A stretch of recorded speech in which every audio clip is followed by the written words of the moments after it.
Hello everyone, welcome to Vedastra the Hindu analysis for 26 April 2023। आज के इस वीडियो में हम लोग देखेंगे 26 अप्रैल 2023 में द हिंदू में आए हुए इंपॉर्टेंट आर्टिकल्स के एनालिसिस।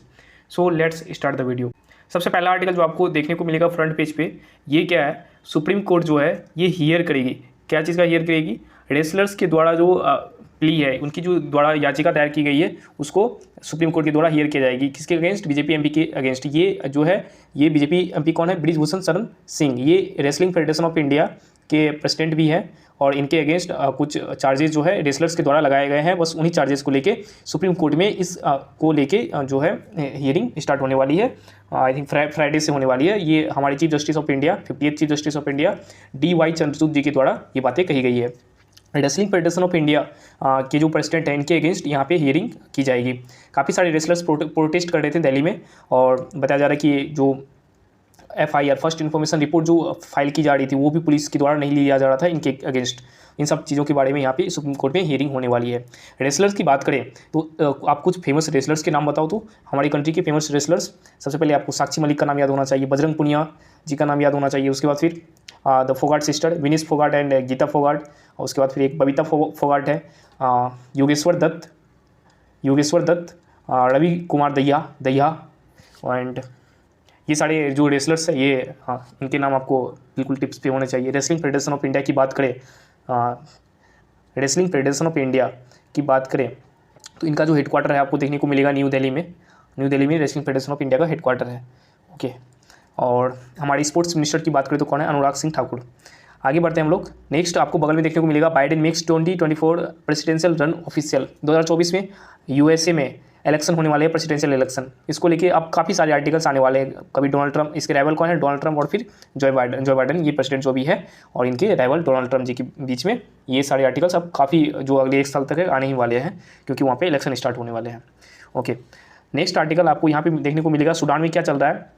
सूडान में वॉर चल रही है और इस वॉर में जो है सीज फायर अभी किया गया है, यानी कि युद्ध को विराम दिया गया है। और इस सीज फायर के दौरान जो इंडियंस का एक्सकावेशन किया जा रहा है ऑपरेशन कावेरी के द्वारा।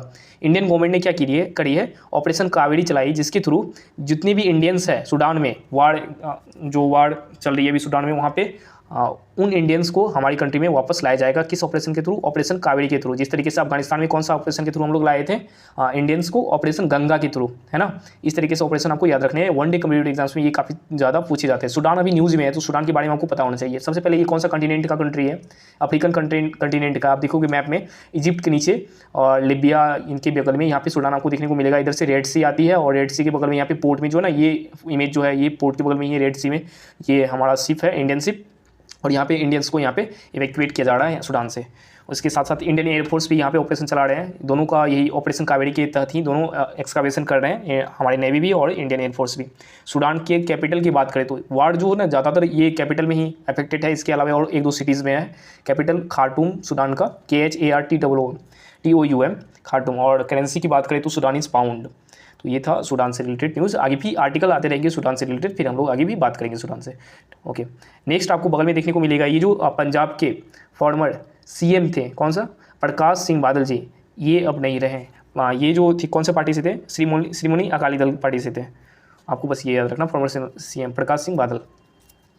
ओके, आगे बढ़ते हैं हम लोग नेक्स्ट आर्टिकल की तरफ। आगे आप देखोगे स्टेट वाले पेज पे, बिल्कुल ये सारे स्टेट वाले पेज पे ना आजकल ज़्यादातर यही सारे आर्टिकल्स दिए जाते हैं, सारे पॉलिटिकल रिलेटेड। कर्नाटका में भी असेंबली पोल्स होने वाले हैं, उसके रिलेटेड रोज बढ़ के आर्टिकल्स आती है। आपको इन सब चीज़ों पे फोकस करना ही नहीं है, बिल्कुल हमारे एग्जाम पॉइंट ऑफ व्यू से ये होते ही नहीं है। Okay, RSS meet Mathura focus on Punjab Hindutva, ये सब आर्टिकल बिल्कुल काम के हमारे नहीं होते, इनको नहीं पढ़ना है।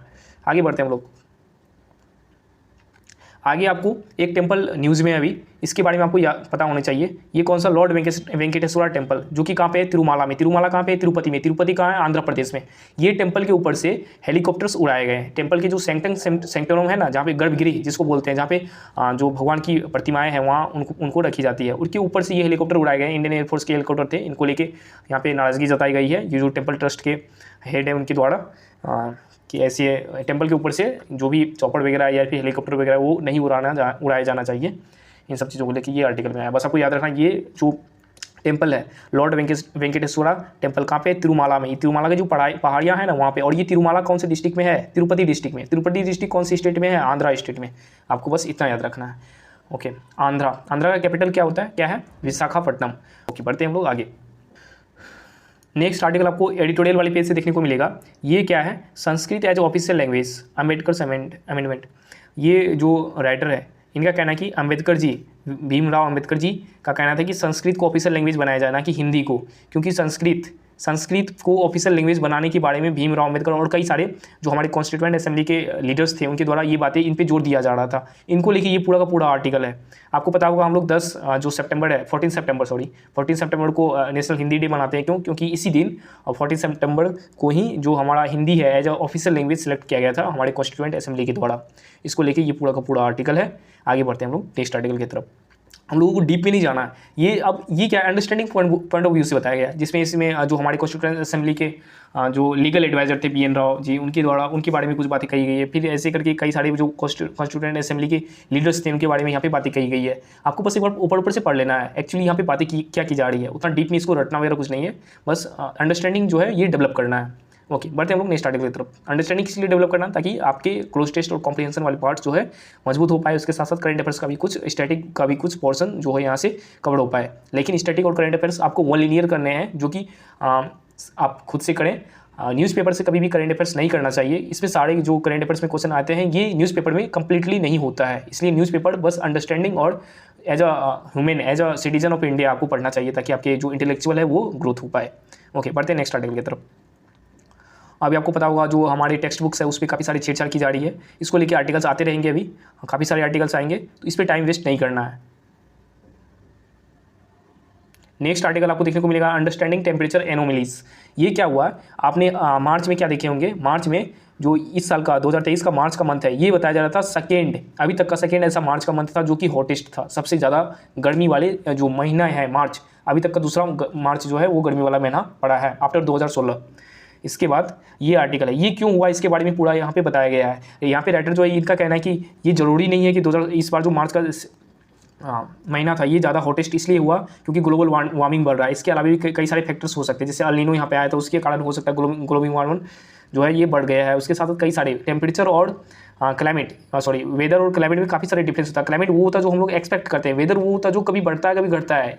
इन सब चीज़ों को लेकर काफ़ी सारे यहाँ पे डिटेल में एनालिसिस दिए गए हैं। क्यों हम लोग बोले जाते हैं कि ये मार्च का सीजन जो था क्लाइमेट चेंज के कारण काफ़ी ज़्यादा टेम्परेचर बढ़ा है, इन सब चीज़ों को लेकर यहाँ पे बताया गया है। बढ़ते हम लोग नेक्स्ट आर्टिकल की तरफ।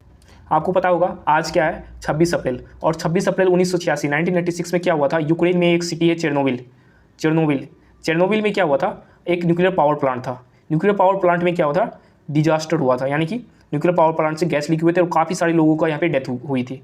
इसी डे को हम लोग रिमेम्बरेंस के तौर पे मनाते आए हैं 26 April as the Chernobyl disaster remembrance day. आपको बस इतना याद रखना है। ओके, अब बढ़ते हैं हम लोग नेक्स्ट आर्टिकल की तरफ। नेक्स्ट आपको यहाँ पे जो शिरोमणि अकाली दल पेट्रियार्क और फॉर्मर पंजाब CM प्रकाश सिंह बादल पासे सवे, इनके बारे में ये पूरा का पूरा आर्टिकल दिया गया है। इनके सारे जीवनी के बारे में यहाँ पे बताया गया है, कब से कब इनके पॉलिटिकल जो कैरियर रहे उनके बारे में यहाँ पे बताया गया है। ओके, बढ़ते हैं हम लोग आगे नेक्स्ट आर्टिकल की तरफ। नेक्स्ट आर्टिकल काफ़ी इंपॉर्टेंट, आपको पता होगा संघाई कोऑपरेशन ऑर्गेनाइजेशन का मीटिंग अभी हम लोग लीड कर रहे हैं। इंडिया 2023 का मीटिंग लीड कर रहा है और 2024 का कौन करेगा, कजाकिस्तान करेगा। संघाई कोऑपरेशन ऑर्गेनाइजेशन की जो डिफेंस मिनिस्टर्स का मीटिंग है यही सप्ताह होने वाला है 27-28 अप्रैल को। इसको लेके इस पूरे आर्टिकल में बताया गया है 27-28 अप्रैल को जो होने वाला है। इसमें आपको US के जो डिफेंस मिनिस्टर है, US नहीं, रशिया का, US तो संघाई कोऑपरेशन ऑर्गेनाइजेशन का मेंबर है ही नहीं, तो US का डिफेंस मिनिस्टर नहीं होगा। रशिया का डिफेंस मिनिस्टर कौन, सेरेगेई शोइगु, और चाइनीज डिफेंस मिनिस्टर ली सांगफू, ये दोनों इंडिया आने वाले हैं अटेंड करने के लिए। ये बताया जा रहा है 2020 में जो हमारा LAC पे झड़प हुआ था उसके बाद हाईएस्ट डेलीगेट का मीटिंग होने वाला, ये होने वाला संघाई कोऑपरेशन ऑर्गेनाइजेशन का डिफेंस मिनिस्टर का मीटिंग, ये हमारे डिफेंस मिनिस्ट्री ने कंफर्म किया है। इसके अलावा जो संघाई कोऑपरेशन ऑर्गेनाइजेशन के मेंबर्स कंट्री है, आपको पता होना चाहिए कितना मेंबर कंट्री है, ये 9 मेंबर कंट्री है।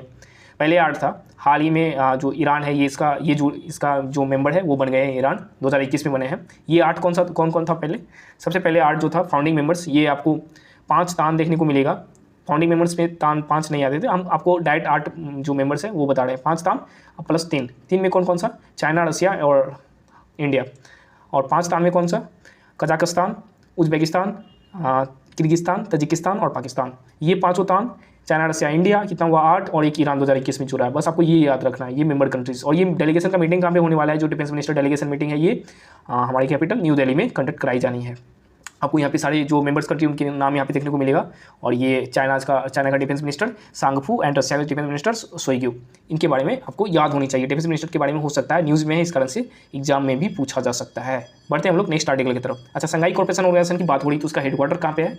हेडक्वार्टर आपको बीजिंग में देखने को मिलेगा, चाइना का कैपिटल बीजिंग में। और इसका जो फाउंडेशन हुआ था ये कब हुआ था? 2001 में शंघाई कॉर्पोरेशन ऑर्गेनाइजेशन का फाउंडेशन हुआ था। ओके, बढ़ते हैं हम लोग नेक्स्ट आर्टिकल की तरफ। नेक्स्ट आर्टिकल आपको बगल में देखने को मिलेगा, हमारे जो चीफ जस्टिस ऑफ इंडिया है, ये काफ़ी सारे जो नोट है ये एक्सेप्ट कर रहे हैं, मतलब इनको मिल रहे हैं सेम सेक्स मैरिज को लेके। अभी आपको पता होगी सुप्रीम कोर्ट में हियरिंग चल रही है सेम सेक्स मैरिज को लेके। इनमें बताया जा रहा है कि जो मेल है और वीमेन है उसको जेनिटल के बेसिस पे हम लोग डिफाइन नहीं कर सकते ये मेल है या वीमेन है। बाकी जो फाइनल वर्डिक्ट आ जाएगा फिर हम लोग डिटेल में उसको एनालाइज करेंगे। ओके, बढ़ते हैं हम लोग नेक्स्ट आर्टिकल की तरफ। बाकी इधर देखो आप, कर्नाटका पोल्स के बारे में भर के एक पेज ही दिया हुआ है, कोई काम का हमारा है ही नहीं ये सब। और यहाँ पे ऊपर में सबसे पहले फ्रंट पेज पे आपने देखा था जो बाइडन जी का, फिर यहाँ पे डोनाल्ड ट्रम्प जी का। ये यूएसए में इलेक्शन होने वाला है, ऐसे आर्टिकल्स आते रहेंगे। ओके, केनिया में कई सारे स्टारवेशन के कारण जो है मौतें हो रही है। कई सारे लोग यहाँ पे स्टारवेशन यानी कि भूख से मौत हो रही है। कहाँ पे? केनिया में। इनको लेके ये जो न्यूज़ है ये आया है। और केन्या के हेडक्वार्टर के बाद केन्या के जो कैपिटल है ये नैरोबी देखने को मिलेगा। और नैरोबी में आपको UNEP United Nation Environment Programme जो है इनका हेडक्वार्टर आपको देखने को मिलेगा। अब इंडिया एवेक्यूएशन प्रोग्राम चला रहा है, कौन सा? ऑपरेशन कावेरी। कहाँ पे? सूडान में। क्यों? इंडियंस को लाने के लिए इंडिया में सूडान से। और श्रीलंका ने क्या मांगा है? हेल्प मांगा है इंडिया से कि हमारे लोगों को भी वहाँ से ला दो। बस यही आर्टिकल है। और आगे बढ़ते हैं हम लोग। आगे कुछ स्पोर्ट्स वाले पेज पे आपको यही जो रेसलर्स हैं इनके द्वारा यहाँ पे प्रोटेस्ट किया जा रहा है दिल्ली में। और सुप्रीम कोर्ट जो हियरिंग करने की बात करी उसके लिए ये सब अपनी खुशी जताए हैं। और कुछ नहीं, बस इसी के बारे में दिया हुआ है। ओके, तो आई थिंक अब ख़त्म हो चुका है, कोई भी इंपॉर्टेंट आर्टिकल्स नहीं बचा हुआ है। हाँ, so thank you so much for watching. मिलेंगे कल नेक्स्ट अगली वीडियो में। एंड आई होप आपको वीडियो अच्छी लगी होगी। काफ़ी लंबे समय से फिर से मैं नहीं बना पाया ड्यू टू सम रीज़न। मैं बार बार जो है अपने आप को अप्लोजाइज करता हूँ आपके सामने। मुझे खुद अच्छा नहीं लगता, बट क्या करोगे, प्रॉब्लम्स के सामने तो ऐसी चीज़ें होती रहती है। सो कोई नहीं, हम लोग कोऑपरेट करेंगे और आगे चीज़ों को फॉरवर्ड करेंगे। सो चलते हैं हम लोग, मिलेंगे कल वीडियो में। Till then take care and goodbye, have a nice day. Thank you so much for watching.